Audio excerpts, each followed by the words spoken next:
Good afternoon, dear participants. Thank you all for joining in. Bhavne, Bhaumik, Bhavna, Deena, Nimesh, Parvati, Pranav, Sandra, Sapna, Tushar, Udhav, Zarna Forum, Hiral. Thank you all for joining in today.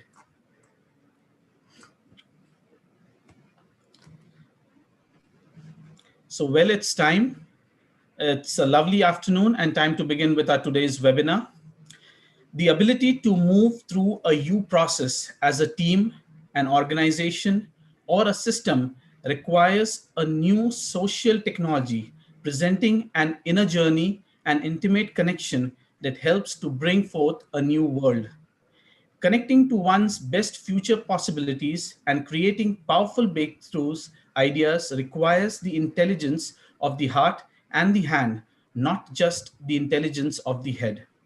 Successful leadership depends on the quality of attention and intention that the leader brings to any situation. Two leaders in the same circumstances doing the same thing can bring about completely different outcomes depending on the inner place from which each operates. Today, let's hear it from our speaker on how Theory U can help in addressing these challenges. HR Association of India welcomes you all to the 2020 Dialogue Masterclass series on the topic Theory U of Leadership, Leading from the Future as it Emerges. For HRAI events and details, I would request all our participants to visit the link shared in the chat window. For an effective session, do follow the webinar guidelines as mentioned in the chat window. Kindly help us with your feedback. It is important to us. We will be running a poll before the Q&A session. Request all participants to kindly give your feedback on the session. Our today's speaker is serving as a labor administrator for the last 23 years. And at present, he is a joint labor commissioner with the government of West Bengal. He has done LLB from Calcutta University and diploma in social work from IISWBM. He has also done MBA in HR. He is a national resource person for training need analysis and facilitation skills. He has done TNA for the Block Administrative Center of Sikkim and Employment Directorate of Government of West Bengal. He is a life member of ISTD and NHRDN. He is none other than Mr. Kallol Dutt. Do feel free to follow him on LinkedIn. Details for the same are shared in the chat window. Without taking much time, I now welcome Mr. Kallol Dutt to take over this session. Over to you, Mr. Dutt. Uh, Thank you, Peterson, and good afternoon to all the participants. I know it is very unlikely for a labor administrator to speak on leadership, but I'm sure those who are not initiated to this theory U of leadership will find it interesting, in fact, fascinating. It changed my life, and it may change your perspective on life too. Uh, I will share my screen just a minute.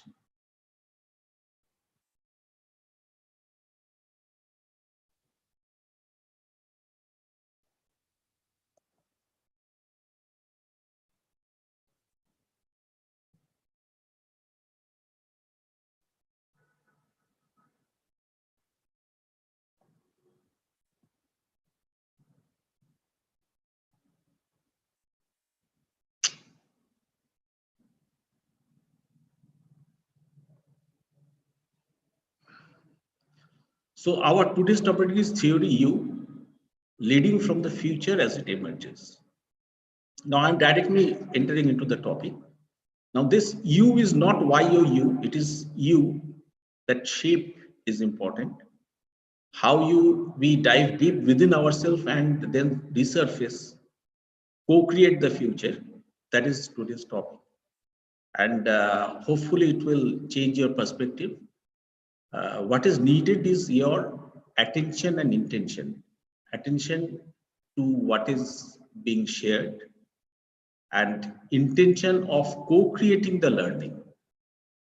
We will have a question and answer session, but even during the session, if you find any opinion, not necessarily question, any opinion, observation, whatever you may like to share, do share, because learning is never a one-way process. Now, for those who love a bit of theory, a bit history, the theory is a change management method, but forget about change management. Targeting leadership as a process of inner knowing. That point is important, inner knowing. Uh, our education system has molded us in such a way that knowledge has become something external.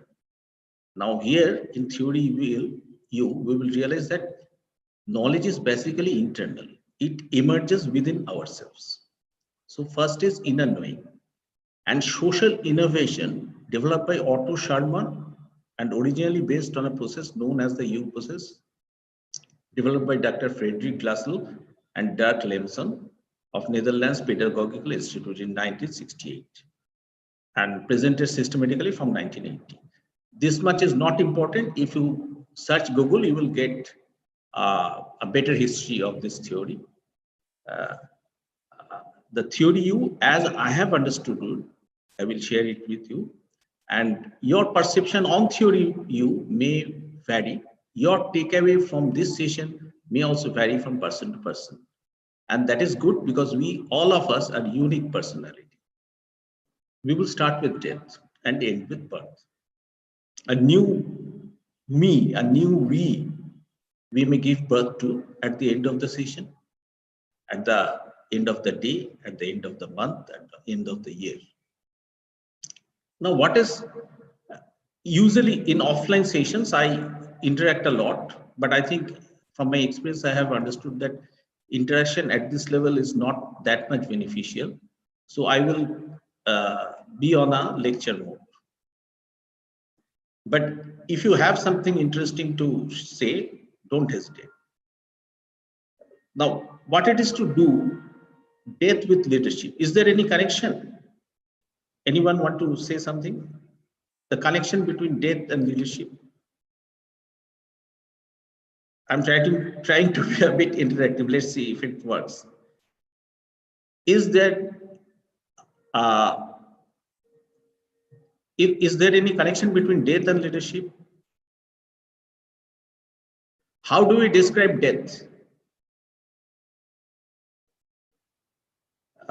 If you think we describe death as, is there something in the chat box? No. We describe death as someone has passed away, or left for his heavenly abode. So death basically means we are going from one phase to another phase, or one place to another place. This is how we describe death. Now, in leadership, what happens? The leader also leads us, the team, the country, the follower, from one place to another place, from present to future. So that is the link between death and leadership. And there is also a linguistic connection. The Indo-European root word of leadership is leth. Leth means to cross the threshold or to die. So I think we usually do not link death with leadership, but there is a strong link between death and leadership. Death is not a negative concept. It means we are crossing a threshold. We are going to a better place. So is the job of the leader. Now, if you look around, think about this pandemic in India, think about the condition of the migrant workers, think about the alienation we are in, think about the alleged suicide of Sushant Singh Rajput. He has everything, but he committed suicide. What is lacking? Where is the problem? Where is the issues? So Otto Scharmer, who propounded this theory U of leadership, he identified three disconnections. Three divide. Sorry for the background noise. It's a train line is nearby. We are suffering from leadership and institutional failure throughout the world. Think about the presidential election in US. See the overall situation in your own city, town, village, country, everywhere there is leadership failure. Present society is suffering from three divide. One is ecological divide, disconnect between self and nature. Second is social divide, disconnect between self and other. Third is spiritual divide, disconnect between self and self. Actually, we have become disconnected with our own self. We are running for everything outside, external things so much that we have lost connection with ourselves. After getting everything that we wish for, that we want, we commit suicide. Where is the problem? Whenever we think about leadership, we focus on, again, Otto Sharma's basic point is that we usually focus on what, that is the result, then the process, how. But we neglect the most vital point in any leadership process, the leader himself, the core from which he operates. This is the blind spot of all leadership theories. We focus on what, how, but who, that we never look into. And not only who, the person is important, we have to go into the person's inner core, the source from which the person operates. If you think about all the great leaders, if you think about his skills, his ability, how he does things, usually we analyze in that way, and sometimes we want to follow them also. But that will not bring that result. Because if you think about all the great leaders, be it political or in any other field, you will realize that they are not, in management literature, ideal leaders. They may have many qualities, but they have many drawbacks also. But they are successful. Why? Because the inner place from where they operate is different. They are in touch with themselves. So from this angle, we will try to follow three great leaders. There are many great leaders. I have identified three. What differentiates Gandhi, Mandela, and Gautam Buddha from others? Or you may say, why Gandhi, Mandela, and Gautam Buddha? Mandela means Nelson Mandela. All three are great leaders, undoubtedly. They have many followers. But what they did actually, if you think about Gandhi, now again, this is not a session on Gandhi, this is a session on theory U. So my analysis, you may not agree, but set these things apart. The purpose of analyzing Gandhi's leadership is to understand theory U. What Gandhi did? Gandhiji, many persons can say that Satyagraha, non-violence, etc. That is what he did. But actually what he did is he spoke a lot. His method was civil disobedience. He fasted a lot. He walked a lot. So he walked, talked, and sometimes he did not talk also. Monobrata. He refused to eat. All are, in our parlance, not very active activity. They're a passive activity. But he was successful to touch the hearts of millions of Indians. Think about Mandela. Most of his life, he was in jail. How he became the leader? What he did, whatever he did as a prisoner, other prisoners also did. So what is the difference between even other leaders? It is not that only Nelson Mandela was in prison. There are other leaders with him of almost equal stature, but he became the leader. Why? Think of Gautam Buddha. What Gautam Buddha did, again, he walked and he preached. He walked and he talked. So is this the magic of leadership? You walk and you talk, and sometimes you do fasting. Is this sufficient? What is the magic? Think about Gautam Buddha. Gautam Buddha's first turning point, he was a prince. He was married to a beautiful lady. He had a son. But he left everything. Why he left everything? First turning point. Because he saw misery of old age, weakness, etc. 3 incidents. Why those 3 incidents touched him? Because he was compassionate. He was connected to the people who were suffering. The sufferings were not his own. He just saw the suffering, but his empathy was so high that he felt the pain.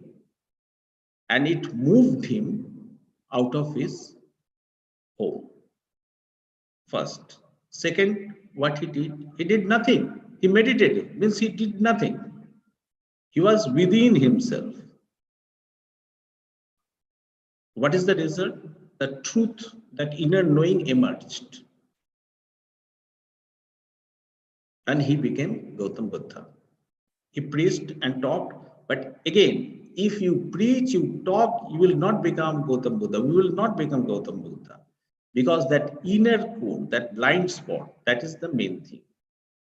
Whether we are operating for our inner core, that is important. Then Gandhiji. For Gandhiji, I will show you a video clip. Just have, I don't know how, I have to stop sharing, I think, then reshare, no? Just a minute.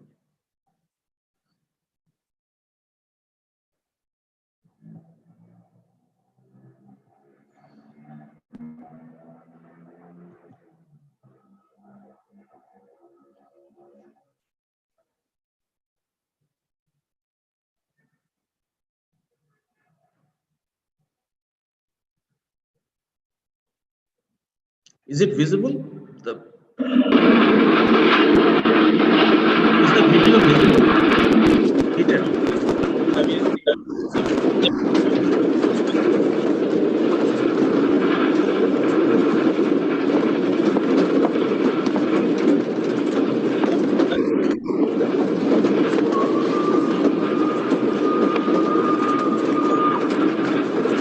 Tell me, do you think about hell? No, neither do I. But this man here is a Christian, and he's written that in order to believe...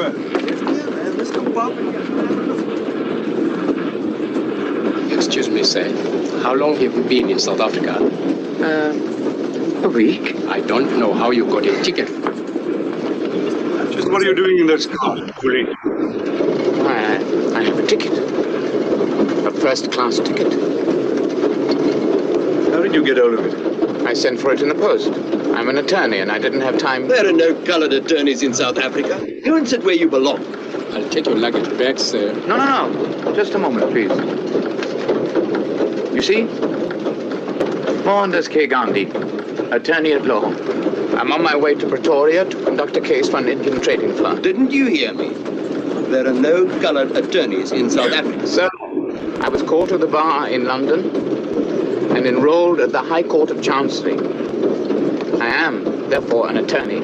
And since I am, in your eyes, colored, I think we can deduce that there is at least one colored attorney in South Africa. Smart bloody Kaffir. Throw him. Just move your black ass back to third class, or I'll have you thrown over the next station. But I always go first class. I've traveled all...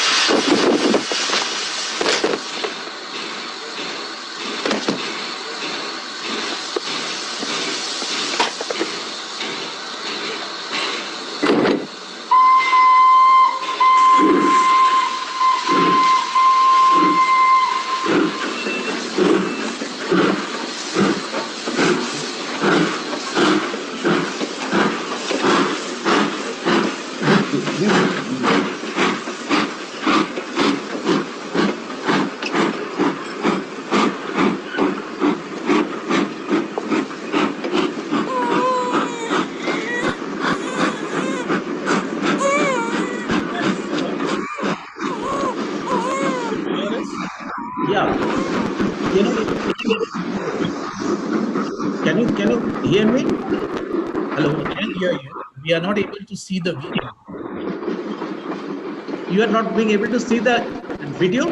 Yeah, we are not able to see the video.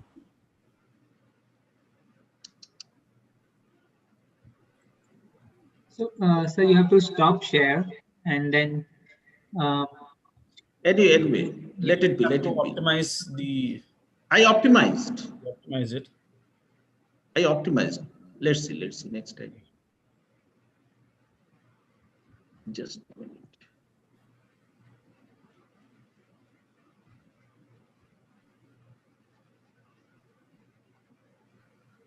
Now the sharing has stopped. No. So I Yeah. have to again share that. Yes. None of you could see that. Anyway, Yeah, we couldn't. it was a scene from the film Gandhi, where the Gandhiji was thrown out of the train in South Africa for traveling in first class. Because in South Africa, they did not like black colored people traveling in first class. But Gandhiji had a valid ticket. But he was thrown out of the train uh, in an unknown place in a winter night.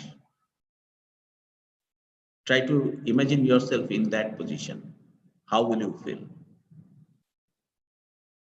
Uh, any ordinary man would have cried, would have expressed his anger in some other place, on some weaker person, maybe his subordinate, his spouse, or whoever it may be. But I am reading it out from Gandhiji's own book, what he did say. I began to think of my duty. Should I fight for my rights to go back to India? Should I go on to Pretoria without minding the insults and return to India after finishing the case? It would be cowardice to run back to India without fulfilling my obligation. The hardship to which I was subjected was superficial, only a symptom of the deep disease of color prejudice. I should try, if possible, to root out the disease and suffer hardship in the process. Redress for wrongs I should seek only to the extent that would be necessary for the removal of the color prejudice. See the way he is processing the insult. He has gone deep into the root of the problem. It is no longer his personal insult. It is an insult on the colored people because of some prejudice. Throughout that night, he was in the station, shivering in the cold, and he was again within himself. And next morning in Pretoria, he gathered the Indian people there and the movement started. This is very important how he processed the whole thing.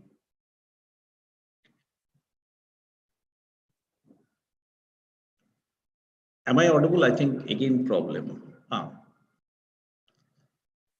so you're audible. Yeah, you are audible. Okay. And the screen is visible? Yeah, the screen is visible, but we Okay. still Video, okay. Video is not coming. Anyway, now think about Nelson Mandela. I think for 34 years, he was in jail, in prison.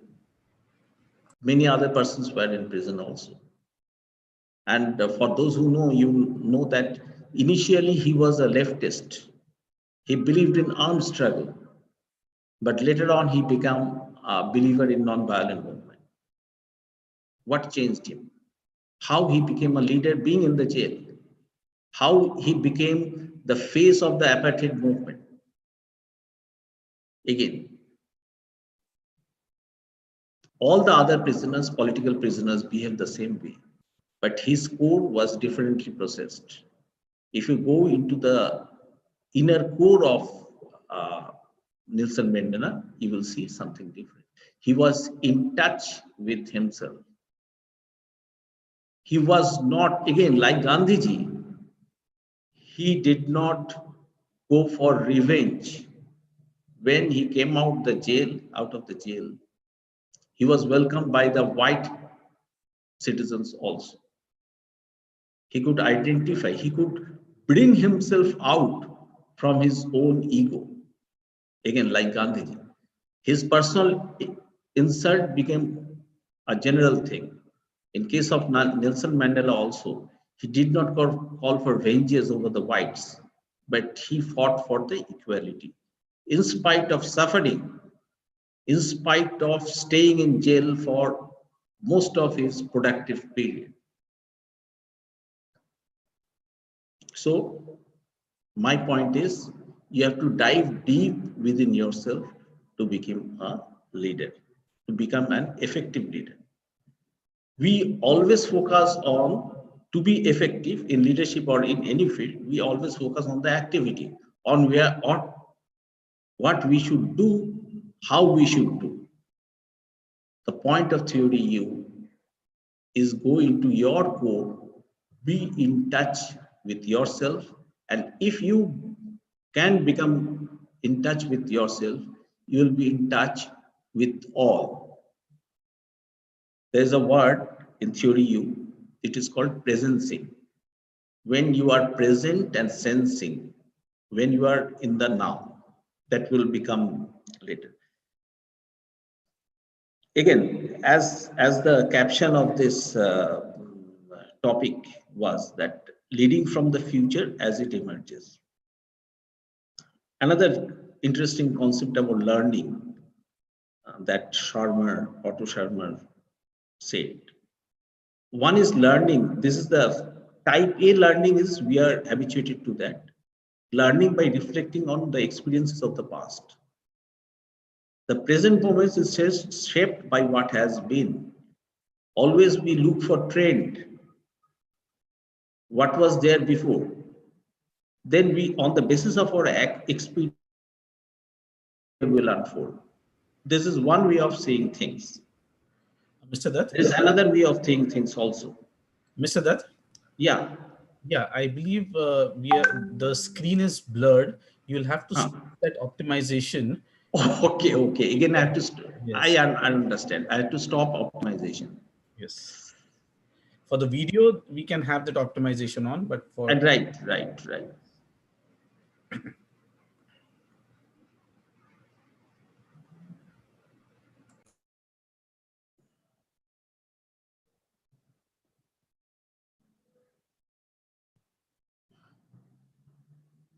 Now it is okay, no? Yes, it's perfect. So, and second point is learning from the future as it emerges. It is called presencing. Think about this pandemic period. We were actually, even now, during the lockdown period, the frustration, the desperation was much more. We are trying to get the previous normal back in our life. We were thinking about recovery. Even at present also, we are talking about recovery of economy, recovery of life. Recovery means actually going back to pre-lockdown, pre-pandemic stage. Why? The focus of theory U is that take the present situation as a gateway for the future, for the emerging future. The fact that I am talking here with you all is a product, is a effect, is a result of this pandemic and this lockdown. Webinar was there earlier also, but now webinar has become the only way to connect. See, the world of possibilities is opening up. If we look back, we will stop the emerging future from emerging. We will try to bring ourselves back to that previous position. We always try to follow the trend, but there are periods of discontinuity. Think about metamorphosis of caterpillar to butterfly. When the caterpillar is within the cocoon, it's a period of discovery. he has become what he should become. Now, if you think that no, it is not right, he's suffering, then there will be no butterfly. So again, theory U is focusing on the future. One is focusing within yourself, and second is focusing to the future. Seeing the present as a gateway to the emerging future. How to know the emerging future? How to know the emerging future is called presencing. Through presencing, we can anticipate the future. Think about the game of football. Think about the penalty kick, the goalkeeper, just before the shot being taken. Where is his mind? Is he thinking? No. He is actually in a meditative state. He is totally in the present and within himself.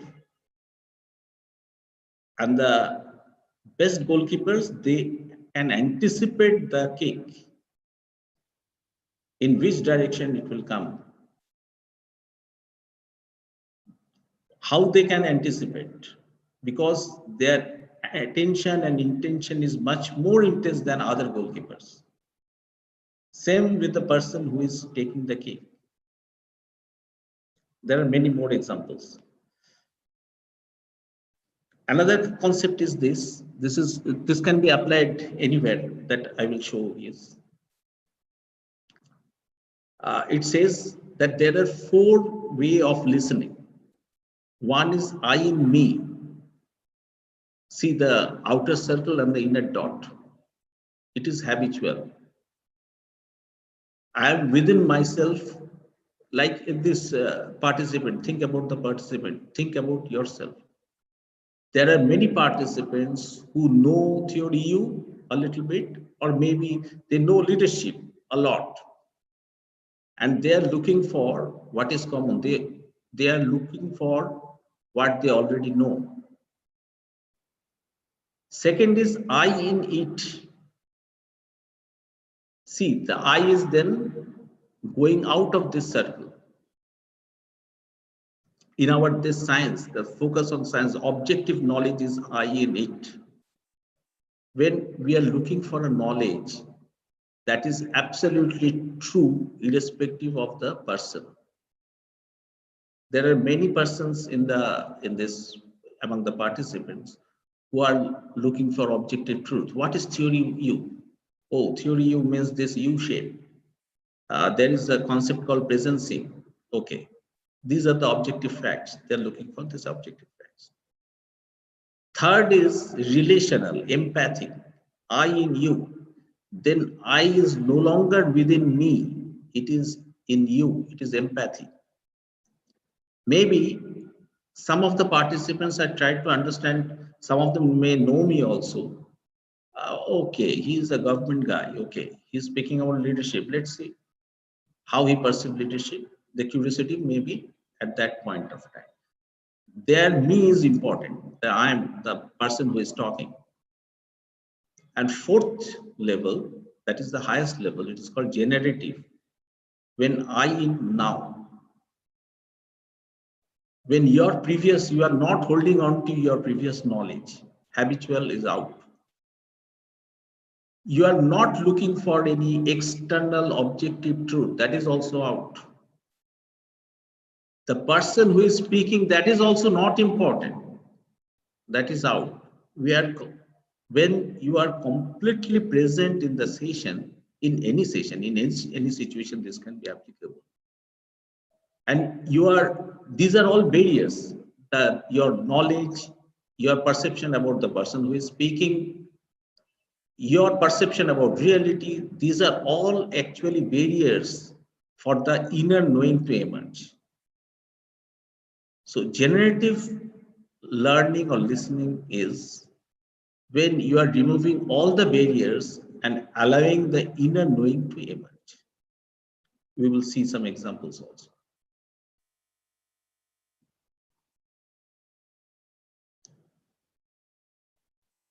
Now the purpose, that presencing happens in the bottom of theory U, the U shape.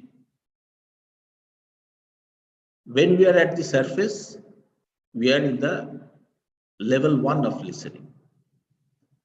I in me. Second, we are concentrating on factual aspects. It is better than I in me. It's I in it. Then empathic, I can relate with the other person. But when we are able to listen in the 4th level, then we can reach the bottom of theory U. And we will see other things also, open mouth, open heart, and open will in the next slide. When we cross the threshold from empathic to generative listening, our listening becomes holding space for bringing something new into reality that wants to be born. Think about this. Suppose you are cooking something. The leader is not the person who is cooking, who is studying the things. No. The leader is that bowl on which things are being cooked. It's a holding space. A true leader becomes a holding space for future to emerge. This can happen in yourself also. Our ego, our knowledge, our prejudices prevent that inner knowing, that future to emerge. Think about yourself. 50 years ago, or 40 years ago, or 30 years ago, you are a single cell zygote. In that single cell, today's blueprint was there. Then we grew up and became this, like this. If we get adequate nutrition, this is the physical, tangible me. But apart from that physical me, no one interfered. Think about that. When we are physically growing up, no one interferes in our growth. But when we grow intellectually, psychologically, then interference starts coming. I want to be that, I want to do that, I want to become that. These wants are externally created by seeing the media or some senior person, mentor, but we never allow our inner blueprint to emerge. Again, I will take the example of Buddha, Gandhi, and Mandela. They listened to their heart. They reached the bottom portion of theory U, where our authentic self lies. Now, how to reach that authentic self? But before that, this is actually some theoretical thing. I think this is not that much important, but still, think about learning. Initially, it was teacher-centric. Then it became test-centric. It is at present, it is partially testing-centric. We are concentrating on the mark sheet, not on the learning. But in training, we are making it learner-centric. Now, 4th, that generative listening stage of learning will be cooperative. When we co-create learning, learning is also co-creating. When the teacher or the facilitators becomes the space, holding space to learning to emerge. That is the 4th level of learning.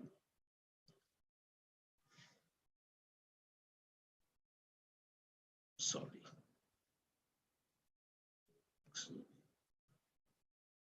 In theory U, the shape will be repeated many times. There are 3 movements. First is observe, observe, observe. Immerse yourself in the situation. Don't judge. It is like brainstorming. Don't judge. Then retreat and reflect. Allow the inner knowing to emerge. Then act in instant. Now think about Gautam Buddha. He observed the miseries of human being. Then he retreated and reflected. That is meditation. It took long time, but after that, that inner knowing emerged, and then he acted as the instant. He started preaching. among the participants who are creative. They know this process. Creative people, many groundbreaking discoveries happened like that. We all know that binging ring, the structure of binging. Kekule discovered that. He observed he was immersed in that problem. Then he slept, and he dreamed of a serpent eating his own tail, and the idea of binging in dream came. So see, if you allow your inner knowing to emerge, it will emerge. But our conscious thinking prevents our inner knowing to emerge.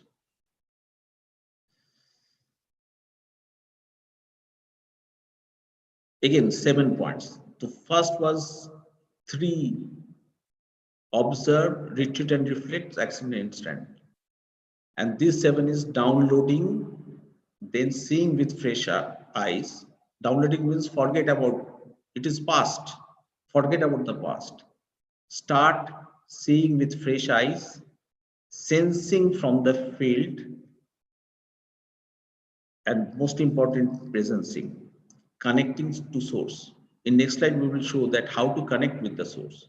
Presencing is the actually heart of theory U. Then crystallize, prototype, perform.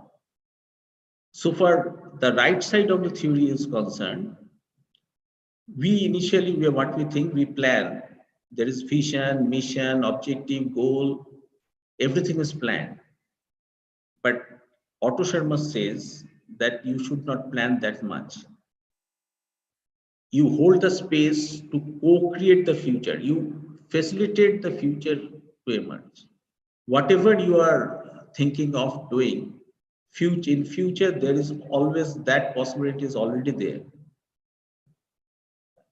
Without imposing your own plan on future, try to sense the future and help the future to emerge.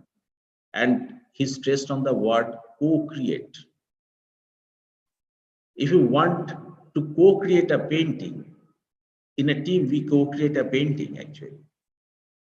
We can build a bridge, we can build a painting, we can make a painting, or we can make anything. But let it co-create. Don't define everything. That prevents other members from contributing. Let others to contribute. And as a leader, you hold the space so that everybody can contribute at their optimum level. Then the best thing will emerge.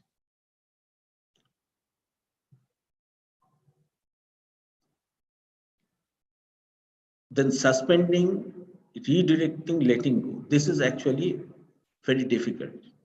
When you are suspending, downloading or past patterns, you are actually what we call unlearning.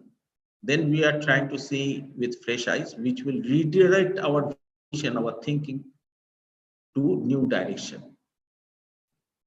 If you can let go everything, this of the left-hand side, then you are able to connect to the source, and then the future will emerge.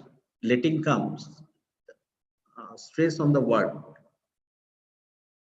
You are not creating the future. When we say that we create our future, that is our ego. But when we are allowing the future to emerge, letting come, then enact and embody. Ego is no longer there. You are the holding space. Through you, it is not you are creating the future, but through you, future is being created. What prevents us from connecting to the source? Again, Sharma says that three voices prevents us from connecting to our source. One is voice of judgment, VOJ, then VOC, voice of cynicism, and third is voice of fear. Think about every great leader. They disregarded these three things. Whoever did something groundbreaking. Voice of judgment closed our mind. Think about the basic system of brainstorming. In brainstorming, we do not judge new ideas. Why? because otherwise we will not be able to generate new ideas. We will not be able to think out of the box. Voice of cynicism closes our heart. Voice of fear closes our will. I'm sure among our participants and among many others, most of us, we suffer from fear. We think, what will happen if I do that? Again, think about Gandhiji, Nelson Mandela, or Gautam Buddha. They sacrifice everything, but that is not sacrifice. In our eyes, it's a sacrifice, but it is not sacrifice. They are listening to their heart. Because why they are listening to their heart? Because they are connected to their source. They are connected to their authentic self. In our case also, in like our ordinary mortals, we are also, sometimes we get connected to our own self, but we did not act on that. Why? Because of fear, because of judgment. No, it will not look good. Oh, I will fail. What people will say? These are the voice of cynicism, judgment, and fear that prevents us from becoming what we can potentially become. It prevents us to become the best version of ourselves. How to overcome this? So whenever I'm talking about voice of judgment, voice of fear, and voice of cynicism, these are negative terms. These are the barriers. So what virtues we should cultivate to overcome the barriers? There are three: curiosity, compassion, courage. Again, think about Gautam Buddha. When he saw, he was not suffering. When he saw the suffering of others, curiosity propelled him to go out to search for the answers. Compassion connected him to the person who are suffering. It is not that he is suffering, but others suffering make him suffer. That is compassion. And third is courage. He did not think what he is leaving behind. Same is true for Mandela or Gandhiji or any other leader. They have curiosity, compassion, courage.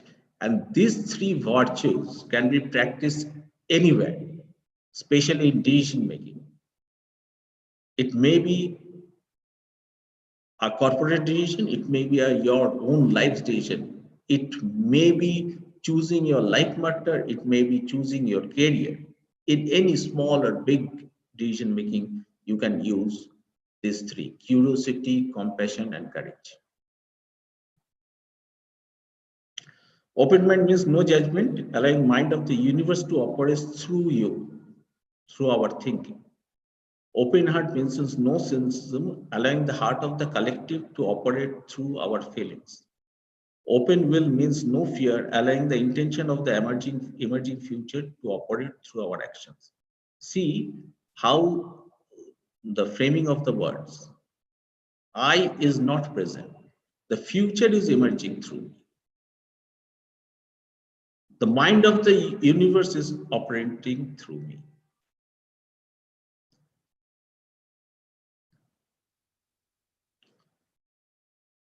So,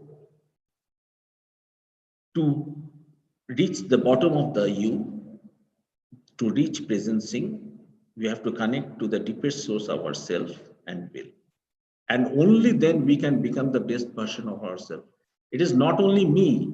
Think about a team. Everything has best potential, highest potential. Every organization has some highest potential. If you want to reach that potential, you have to reach that bottom of you. Hold the space, observe, sense, then presencing. In presencing, you are, whatever you have observed, you are absorbing. And don't think, let your inner knowing to emerge. Let it help the emerging future to come. Let it come, then enacting, embody. I think we can open for question answer. Peterson. Yeah, thank you so much, sir. Before we move into the question and answer session. Would request the feedback from all our participants. We'll be running a poll right now. I request all the participants to kindly share your feedback out here. And while you all are doing so, would request you all to also share your questions pertaining to our today's session.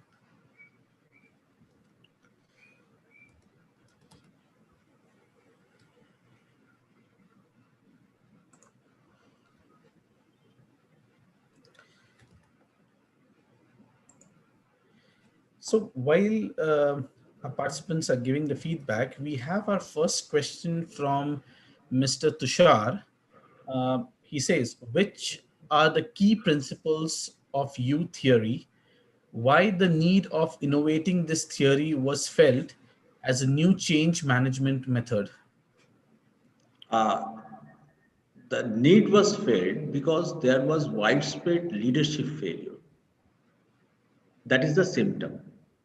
So whenever we are analyzing leadership, we are focusing what leaders do. Sometimes we focus on their traits also, but we never focus on the blind spot that is the core from which the leader operates. Think about whenever we are analyzing Gandhiji or any other leader, we see his products like Shottagro, non-violence, civil disobedience, etc. But we never focus on why he did so. We never focus on the inner core. That is why there is a blind spot, and that is why we need theory U to touch that blind spot, to see that blind spot. And another question was? Yeah, next in the next question you're talking of, or in the same? Same question, but first one. I think I answered the second one. Which are the key principles of U theory? That's the first question. Why the need of innovation? Yes, it's okay. I answered the why. Yes. Now the first of U theory. Yes. First principle is that presencing. The theory U actually is based on presencing. Presencing means you are in the present and you are sensing. What you are sensing? You are sensing the emerging future. You are not knowing the emerging future, you are sensing. That means that thinking, conscious thinking process is not there. One is presencing. Second is that three, voice of cynicism, voice of judgment, or voice of fear. To overcome those three, we need to inculcate three virtues: curiosity, compassion, and courage. This is, to my understanding, the key principles of theory U. Yeah, any other question? Yeah, our next question is from Akash Patel. How do we evaluate the effectiveness of this method? If you search Google, again, there are many experiments being done throughout the world on theory U. There, in fact, MIT and Harvard, they run leadership course on theory U, and they are applying these principles. Have you heard that massive open online courses? This is one of the result of theory U. There are many other experiments. You can just search the net. I would like to stress on the point. If you want to apply theory U in your own organization or on your family or on your own self, then try to understand the perspective, the way theory U sees leadership. Number one, it emerges. Leader is a holding space. He is not directing. He is not visualizing the future. Consciously not visualizing the future. The vision of the future emerge within ourselves. If we connect with our authentic self. Yes, Peterson. Yeah, that takes us to our next question. That's from Mr. Bharat. How theory U is different from the conventional change management methods? Totally, because in change management method, we first think about what are the changes that we want to bring about. And that Kurt Lewin's typical method is there. In theory, the leader does not direct or envisage the change that is going to happen. He is just acting as a facilitator. The whole team are co-creating the change or co-creating the future. Whenever you co-create the future, change automatically happens. So the focus is not on the change, but the focus on the future. And what is future? Future is for any organization, team, family, or as individual human being. Future is the highest possible self, the highest possibilities. Think about our organization. A dictated future, a dictated change is not change. But the highest possibility of the team, that is the future. And as a leader, you have to hold the space so that the highest possibility can be achieved by the team or organization. Yeah. Yeah, well answered, sir. Our next question is from Vanita. Is this model of leadership applicable across all the industries or for a particular set of organizations? How can we implement this method? What is the step-by-step process or guide? So there are 3 questions in it. Yeah, I think it is applicable everywhere. Again, to know the examples, you can search the net. There are many experiments being done throughout the world. May not be much in India, but in other countries, developed as well as underdeveloped countries, there are experiments on theory U, and it is successful. The step-by-step approach, again, it is whenever I prescribe the step-by-step approach, I'm defeating the very purpose of, I'm going against the tenets of theory U. If think about in your situation, in your industry, or in your team, what could be the best possibility and how we can reach that best possibility. Think about that. Whenever at certain point of time, every individual present here was a single cell organism. Then we developed to this point because we got nutrition physically. The same is applicable for any organization or for any individual. Every situation has some highest possibility. As a leader, we have to ensure that highest possibility emerges. The steps are here that suspend your judgment, allow your inner knowledge to emerge. The process is you have to overcome 3 barriers: voice of judgment, voice of fear, voice of cynicism. Do it in a community, in your team, collectively. Theory is not a single person dictating others, where everyone is playing their part and then a product comes. Yes, Peterson. Thank you so much, sir. Dive deep in the inner you, and the 3 C's are the trait of a great leader. Great session, full of learning. Thank you so much. I'm sure our participants have had an insightful session full of learning. For those who were not able to join our today's session, they can access the slides and recording which are available on YouTube. The link for the same has been shared in the chat window. I request all our participants to like and share these along with your colleagues, friends who may be interested. Before we conclude with our today's session, we would also want to thank all the association members, Geisha, LinkedIn Local, and NASCOM COE for supporting these HRAI events. To know more about these associations, I request you to kindly visit the link provided in the chat window. Thank you once again, Mr. Dutt, and our participants for joining us today. Do join us for our next all of its kind, a new exciting series, To the Point, on the 4th of December 2020. Request you to kindly register for this event at the link mentioned in the chat window. That's it from us today. See you soon. Stay safe. Take care and bye for now. Thank you. Thank you, sir.